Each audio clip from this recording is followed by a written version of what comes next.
작은 것까지도 주의 뜻대로 하라라고 하는 제목으로 하나님 말씀 증거하도록 하겠습니다.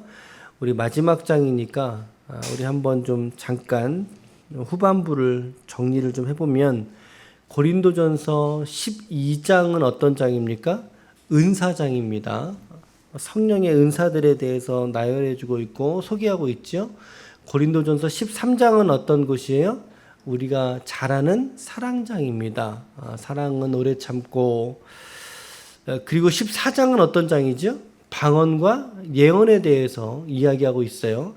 교회에 방언 통변하는 자가 없으면 교회에서 하지 말고 어디서 하라고 이렇게 적용해주고 있어요? 개인의 자리에서 홀로 있는 자리에서 하나님과 기도할지니라. 아주 구체적인 적용점을 말씀해주고 있지요.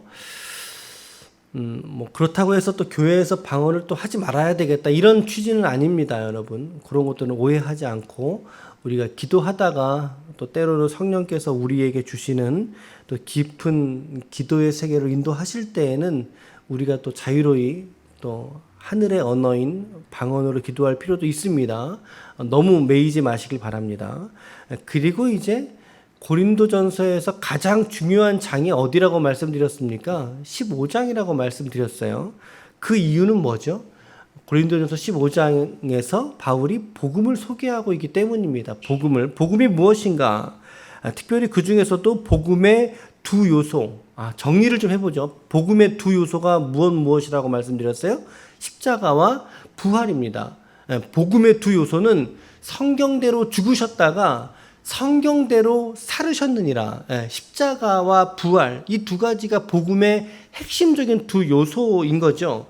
그 중에서도 바울이 15장에서 좀 더 강조점을 두고 언급한 것은 부활신앙이었습니다. 부활신앙에 강조점을 두고 있었어요. 부활이 없다면 우리 기독교 신앙의 근간 자체가 흔들리게 된다. 이거 흔들리는 정도가 아니죠. 기독교가 기독교 아니게 되는 결과를 초래하게 되는 부활신앙을 믿지 않으면 그렇게 된다라는 거죠.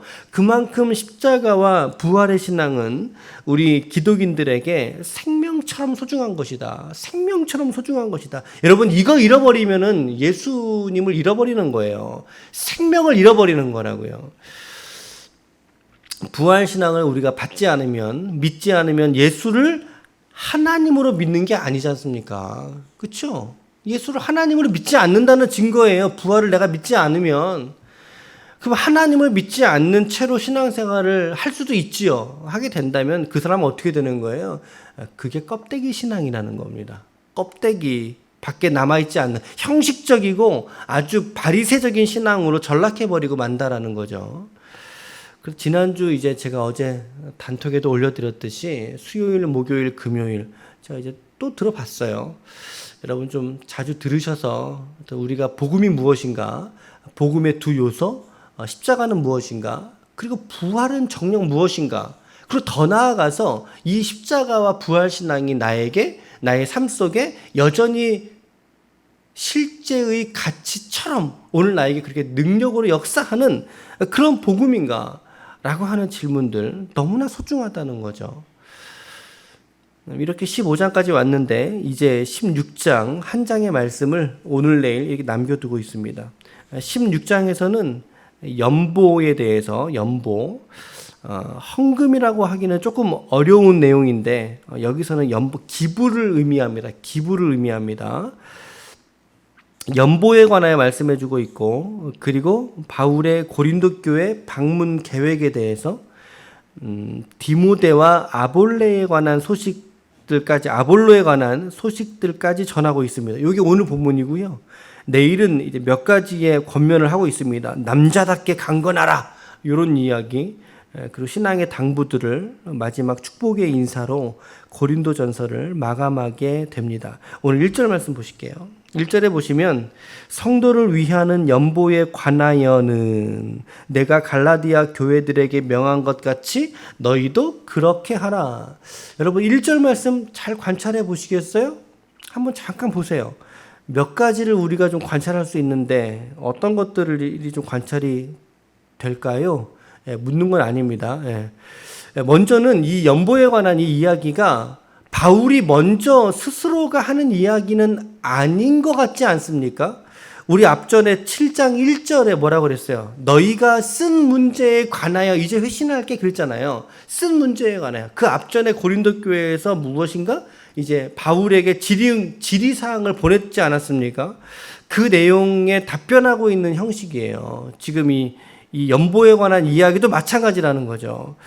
성도를 위하는 연보에 관하여는 이렇게 말씀하면서 고린도 교회가 바울에게 질문했던 사안인 것 같죠. 그런 게 좀 보이시죠? 그런데 지금의 이 연보는 성도를 위하는 연보다라는 거예요. 성도를 위하는 것인데 가난한 성도 혹은 갑작스럽게 경제적인 궁핍에 빠진 성도를 위해서 연보를 한다는 거죠. 기금을 모아서 그 사람에게 전달해 준다는 거예요. 그런데 앞전에 갈라디아 교회들에게 명한 것 같이 그게 2절이에요. 2절이고 그렇게 너희도 좀 해라. 그런데 이제 갈라디아서 같은 경우를 살펴보면 연보에 관한 이야기가 발견되지는 않습니다. 그러니까 아마도 이 이야기는 사도행전에서 언급하고 있는 3차 전도 여행의 이야기를 언급하고 있는 그런 장면 같습니다. 근데 너희도 그렇게 하라. 어떻게 하라는 겁니까? 2절 말씀해 보니까 우리 2절 같이 읽어볼게요. 시작. 매주 첫날에 너희 각 사람이 수입에 따라 모아 두어서 내가 갈 때에 연보를 하지 않게 하라. 여러분 제가 지금 조금씩 끊어 읽었는데 이게 연보의 방침이었어요. 사도 바울이 연보를 요청할 때에 당사자들에게 요구하는 행정적인 어떤 요청들이라는 거죠. 2절도 관찰해 보시면 몇 가지가 돼요. 연보를 준비해 달라는 건데요. 어떻게 하라는 거예요? 매주 언제? 첫날에요. 첫날에. 매주 첫날이면 그러면 언제 무슨 요일이겠어요? 우리식으로 말한다면 주일이죠. 여러분 우리 믿는 사람들에게 첫날은 언제예요? 주일이에요. 믿지 않는 분들에게는 월요일부터가 이제 새날이라고 이제 뭐 일반적인 상식으로는 보지만 우리 믿는 자들에게는 월요일이 아니라 한 주의 첫날은 주일부터입니다. 주일로 시작을 해서 주일로 마무리를 하는 거거든요, 우리는. 그러니까 주일에 이제 주님께 드린 헌금 이외에 집에 돌아가서 1년 일정 금액을 좀 이렇게 좀 모아두어라. 각 사람으로 준비해야 돼. 이렇게 되어 있잖아요. 각 사람으로. 그러니까는 전체가 모아서 통으로 준비하는 게 아니라는 거죠. 각자의 집안에 자기 호주머니에 준비하라는 거죠. 그런데 방침이 있어요. 얼마를 내가 해야 됩니까? 라고 물을 때 얼마로 하라는 거예요? 그렇죠. 수입에 따라서. 이 말은 무슨 말입니까? 재산이 많은 사람은 조금 더 준비하라는 거죠. 근데 재산이 적은 사람은 어떻게 하라는 거예요? 조금 더 적게 준비해도 된다는 거죠. 저는 여기서 이런 질문 해봤어요. 주님, 그럼 재산이 없는 사람은요? 없는 사람은 안 해도 된다는 거를 성경은 열어놓고 있다고 저는 생각해요, 사실. 그러니까 내가 당장 오늘 내 먹을 게 없어서 내가 기근에 빠져 있는데 그런데 누구를 위해서 기금을 물론 그거 너무나 중요한 겁니다. 그렇게 할 수 있으면 하세요. 그러나 성경은요, 잔인하지 않아요, 우리에게. 수입이 있는 대로 좀 더 있는 사람 좀 더 하고 적으면 적은 대로 그리고 없으면 없는 대로 못할 수도 있다라는 거죠. 저는 그렇게 좀 더 묵상을 해봤는데 여러분들은 어떠실지 모르겠어요. 저는 이 본문을 보면서 지난 우리 작년 7월 달에 7월 13일이었나요? 작년 20일이었나? 우리 그 감사 예배 드렸잖아요. 그때 저희 교회에 후원하셨던 어떤 한 분이 생각이 났어요. 그분이 작은 분식집 하시거든요.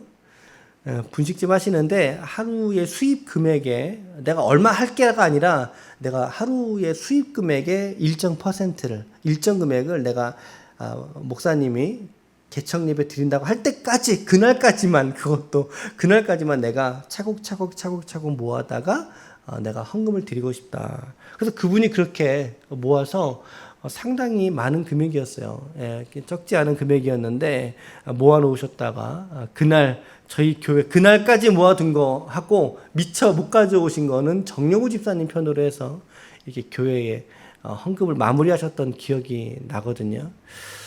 상당히 성경적인 목적 헌금 그런 형식을 가지고 재정을 모으셨다라는 걸 우리가 볼 수도 있죠. 참 은혜를 받았던 기억이 납니다. 지금도 기도를 하고 있지만 어쨌든 그런 방식들 있잖아요. 우리 각자의 수입의 규모를 따라서 자유로이 하시라는 거죠. 기쁨으로 하시라는 거죠. 기쁨으로. 근데 그런 연보를 누구를 통해서 어디로 보낼 생각이었습니까? 3절 말씀해 보니까 그 재정을 아무에게나 맡겨서 보내는 게 아니었어요. 너희가 인정한 사람, 그 돈인데 그거 가지고 이제 너희들이 책임감을 가지고 그 재정을 전달할 수 있는 사람에게 선정을 하라는 것이었고, 그 헌금이 어디로 갈 돈이었습니까? 예루살렘으로 갈 돈이었네요. 보니까 너희의 은혜를 여러분 돈 속에 은혜가 담겨져 있는 줄로 믿습니다. 이게 참 그렇죠. 너희의 은혜를 이렇게 말하지 않습니까? 너희의 재정을 돈을 이렇게 말하지 않고 그 은혜를 예루살렘으로 가지고 가게 하겠다라고 말하고 있어요. 여기서 우리는 예루살렘 성도들이 가난한가라고 질문할 때 물론 본서에서는 그것이 정확하게 드러나진 않아요. 근데 우리가 추측해 볼 수 있는 것은 예루살렘에는 특별히 과부와 고아의 사역이 활발하게 사역이 되었던 것 같아요. 그런 모양이었던 거죠. 그러니까는 재정이 더 필요했던 것이고, 부족한 재정의 부족분을 고린도 교회나 그리고 갈라디아 교회들 편에서 통해서 바울이 전달해 주려고 했던 것 같습니다. 말씀에. 그러면서 바울이 마게도냐를 지나려고 하는 계획이 있었으니까 지난 후에 고린도 교회에 방문하기를 원했던 거죠. 얼마간의 기간을 고린도 교회에 머물면서, 여러분 바울이 고린도 교회에 머물면서 뭐 할까요? 자기가 돈 버는 일을 했을까요? 아닐 것 같아요. 머물면서 선한 일, 이제 믿음에서 떨어졌으니까 고린도 교회가 그 사람들을 세우고, 야 그거 아니야 가르쳐주고 성경의 말씀들을 회복시키고 그러한 일들을 하고 싶었을 거 아닙니까? 마음은 그런 원이었는데 단서가 하나 붙었어요. 조항이 하나 붙었어요. 그게 뭘까요? 7절 하반절에 보니까 주께서 허락하시면이에요. 주께서 허락하시면 내가 너희 교회에 머물렀으면 좋겠다 라고 이야기하지 않습니까? 우리 이따가 적용할 때 요 내용을 조금 더 보도록 하고요. 그러면서 디모데를 먼저 고린도 교회에 앞서 보냈던 거죠. 10절에 디모데가 이르거든 너희는 조심하여 그로 두려움 없이 너희 가운데 있게 하라. 나이가 연소했으니까 디모데가. 그러면서 아볼로에 관한 이야기까지 덧붙여서 얘기하게 됩니다. 두 가지로 적용해 본다면, 첫 번째는 하나님의 영광을 위하여 돈을 사용할 줄 알아야 한다라는 거죠. 우리가 고린도 교회 성도들에게 연보의 문제를 논의하면서 바울은 적은 금액이라도 각자의 수입에 따라 일정 금액을 후원할 수 있도록, 헌금할 수 있도록 각 성도들을 미리 준비시키라고 얘기하고 있습니다. 그 돈을 가지고 바울의 자신의 이익을 삼고자 하는 게 아니라 철저하게 어떤 겁니까? 가난한 자에게, 어린 고아들에게, 또 과부들에게, 이 말은 어떤 말이죠? 사회적 약자들에 대한 책임이 교회에 있었다라는 거예요. 그 시대적인 상황에서. 그것이 교회의 주요한 사역 중에 하나였다는 거죠. 여러분, 그들을 섬기려면 뭐가 필요해요? 돈이 필요하단 말이에요. 돈이. 그래서 이제 재정을 가지고 예루살렘으로 가려고 했던 계획이 있다는 거죠. 얼마나 많이 모였느냐가 중요한 게 아니라 그 일을 위해서 누군가가 자기의 이익의 얼마를, 자기의 마음의 일부를 떼어 놓았다는 게 중요한 것입니다. 여러분, 사랑은 말에 있지 않습니다. 사랑은 실천에 있는 줄로 믿습니다. 야고보서가 그런 말씀 딱 전하잖아요. 지나가는 자에게 당신 몸 따숩게 하세요. 100번 말하는 거 소용이 없다라는 거죠. 어떻게 해요? 옷 하나 가서 내가 입고 있는 옷을 그 사람에게 덮어주라는 거예요. 믿음은 말에 있지 않고 실천에 있다. 그 중에서도 여러분 가장 어려운 실천 중에 하나가 저는 바로 재정의 문제인 것 같습니다. 돈의 문제. 이것을 다른 이들을 위해서 흘려보낸다. 성경적인 용어, 우리가 이제 곧잘 하는 말로 플로잉이라고 하죠. 내게 온 물건이든 재정을 또 다른 이들에게 흘려보내는, 나는 통로밖에 되지 않는다라고 하는 거, 이게 플로잉 정신인데, 근데 이게 쉬운 게 아니에요. 물건이 온 거 물건 주는 건 할 수 있을 것 같아요. 근데 이제 돈이 왔는데 돈을 흘려보낸다는 거, 이것은 쉬운 게 아니죠. 저는 여러분들의 사업이, 여러분들의 생업들이 잘 될 수 있기를 축복합니다. 그래서 여러분들의 사업의 재정을 가지고 우리가 어디에 써야 할지를 한번 생각해 보세요. 내 자신을 위한 의복과 주거와 생계를 위해서 써야 되죠. 1차적으로. 그러면서도 우리의 지체들을 돌아볼 수 있는, 지체들을 돌아보는, 그리고 교회를 섬기는 일로, 섬기는 일을 위해서 우리 재정이 쓰여진다면 그것이 얼마나 값지고 영광스러운 재정일까, 이런 생각 해보게 됩니다. 그러니까 저는 저희 교회 안에서도 지출하는 재정 원칙이 그런 원칙이 되었으면 좋겠어요. 여러분들이 헌금되어진 재정을 가지고 그것이 교회의 기본적인 생계를 위해 쓰일 뿐만 아니라 더 나아가서 지역의 사회들의, 또 우리 주변에 있는 어려운 사람들에게 우리가 헌금으로 드려졌던 것들이 쓰여질 수 있는 그런 일로 쓰여진다면 얼마나 헌금할 맛이 나겠어요. 그죠? 광염교회 있죠. 우리 중계동에. 그런 교회들이 이런 면에 있어서는 상당히 모범적인 사례를 우리에게 좀 보여주고 있는 것 같아요. 하나님의 영광을 위하여 돈을 사용할 줄 알자. 첫 번째. 두 번째는 작은 일에도 하나님의 뜻의 결정에 우리를 맡길 줄 알아야 된다는 거죠. 바울은 고린도 교회에 머물고 싶었어요. 그게 바울의 마음이었어요. 근데 바울이 어떻게 말합니까? 7절에 보세요. 이제는 지나는 길에 너희를 보기를 원치 않는다. 이 말이 어떤 말이죠? 잠깐 스쳐가듯이 얘들아 나 왔어 안녕 하고 가는 거를 원치 않는다는 거죠. 바울의 마음에는 만일 주께서 허락하시면 얼마 동안이라도 내가 너희와 함께 머물기를 나는 원해 라고 합니다. 이 일에 관하여 교회에 얼마가 머물면서 사역하는 거, 여러분 이거는 좋은 뜻이겠어요? 나쁜 뜻이겠어요? 이건 좋은 뜻이죠. 목회의 일을 하고 성도를 돌아보는 일에 자기 시간 쓰겠다는 겁니다. 얼마나 좋은 일입니까? 그런데 바울은 그 일조차도 어떻게 해요? 주께서 허락하시면 머물겠다라고 말합니다. 참 순전한 신앙이지 않습니까, 여러분? 여러분, 우리 같으면 어떻게 결정하겠어요? 우리 같으면, 저 같으면 이거 뭐 물어볼 것도 없이 당연히 오케이죠. It's okay. 당연하잖아요. 아이, 좋은 일에 내가 시간 쓰겠다는데, 교회의 덕을 위해서 머물겠다는데, 그러나 그럼에도 불구하고 바울은 주님께 물어서 가더라 이 말입니다. 주님께 물어서 가잖아요. 말씀드려 보고 주님이 하는 음성을 들어보고 주님이 허락하시면 내가 머물게. 우리에게도 이런 자세가 필요하다라는 거예요.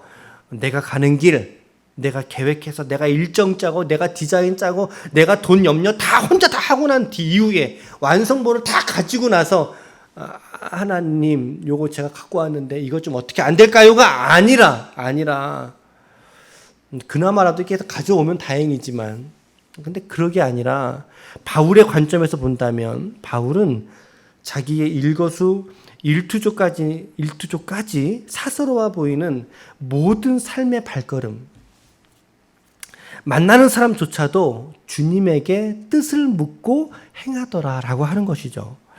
그러니까 하나님이 내 계획에 도장 찍어주는 분이 아니라 뭐죠?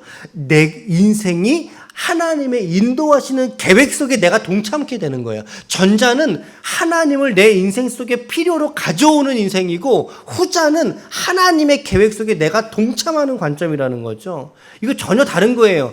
좀 비슷해 보이긴 합니다만 전혀 다른 거예요, 여러분. 우리도 이와 같은 실수를 아주 미세하게 범하는 경우가 있지 않을까라는 생각 해보게 됩니다. 좋은 일 하는 거, 좋은 일이죠. 목회하고 돌보는 거. 근데 주님께 묻잖아요. 물어서 가잖아요. 여러분들은 여러분들의 일을 여러분들이 결정하고 난 이후에 기도하십니까?